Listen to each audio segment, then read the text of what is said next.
Yo, what's up, nerds, and welcome to Super Budget, the series where I'm gonna show you some decks you can make within like the $10 to $15 range. I'm talking real cheap, real low power.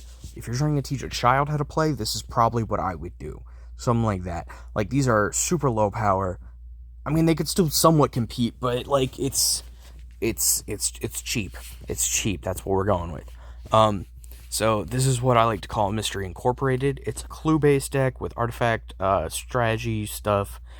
So it goes for about $9.95. That's like one pack of Modern Horizons 2 if you're buying like a set booster. So, you know, it's pretty cheap. So first off is Wernog Rider's Chaplain. It's white and a black. Whenever it enters or leaves, each opponent may investigate. Each who doesn't lose a life, and then you investigate X times, where X is 1 plus the number of opponents who investigated. And then it's partnered with Sophina, Spearsage Deserter. 2 red-white, Menace.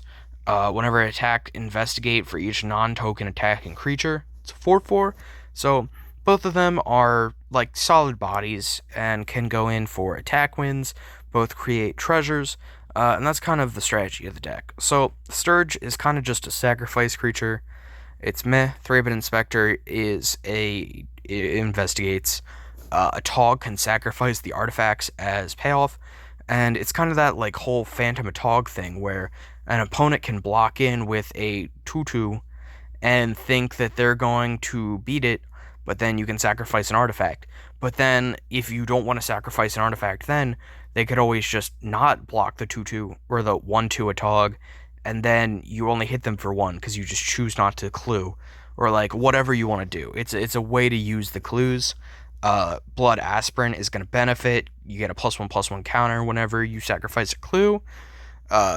Concordia Pegasus and Flutterfox have flying, which you're going to be attacking in with Sophina, so you want flyers or things that aren't going to be dying, so you can do that repeatedly. Juri Master the Revue will benefit from the sacrifices. Novice Occultist is a draw. Reckless Fireweaver is going to be dealing damage whenever you get that token on the battlefield. Sokenzan Smelter can turn those tokens into a 3/1 artifact creature with haste. Aesthir Glider is another flying attacker. Bygone Bishop is a flyer and it investigates. Foundry Screecher gets +1/+1. It's another flyer.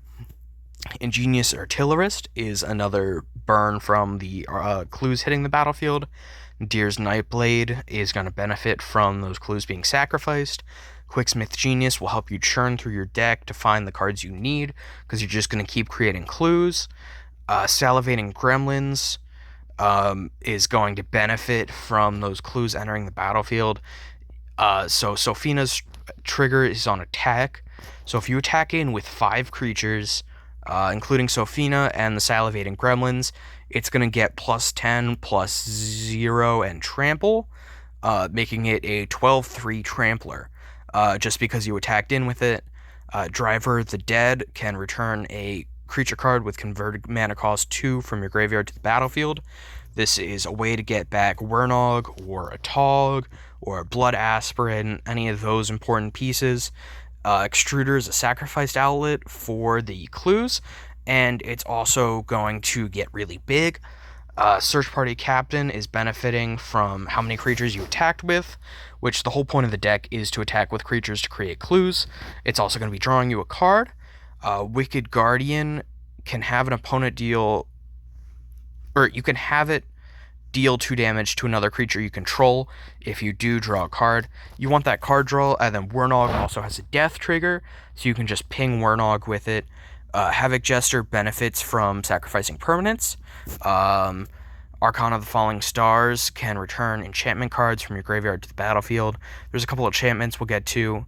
Megatog is going to be another sacrifice for those clues.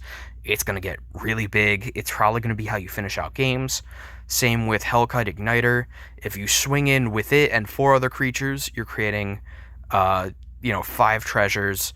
Giving it +5/+0 just for 2 mana is very solid. Next up is Bag of holding, this is where we get into the artifacts. So this is just going to help you churn through your deck.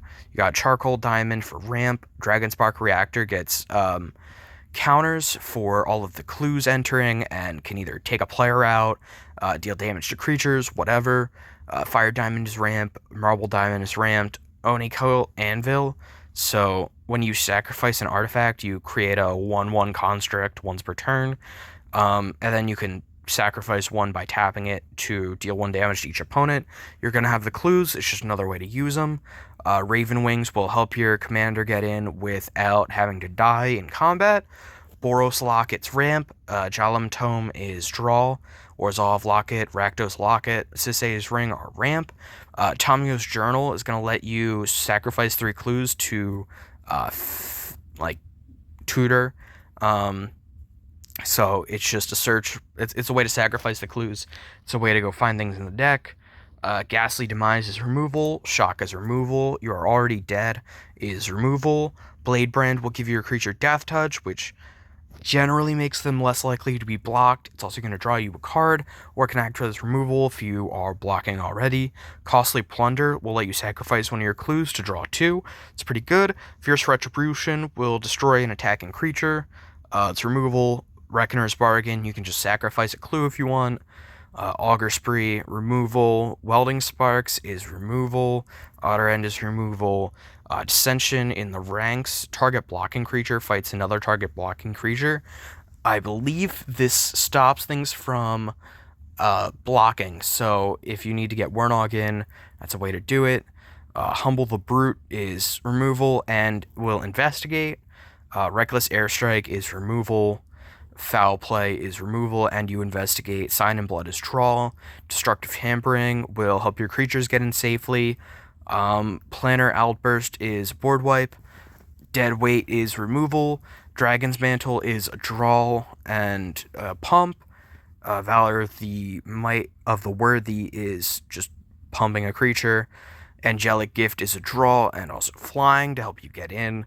Hold for Ransom is removal. Infernal Scarring is a draw and also a pump.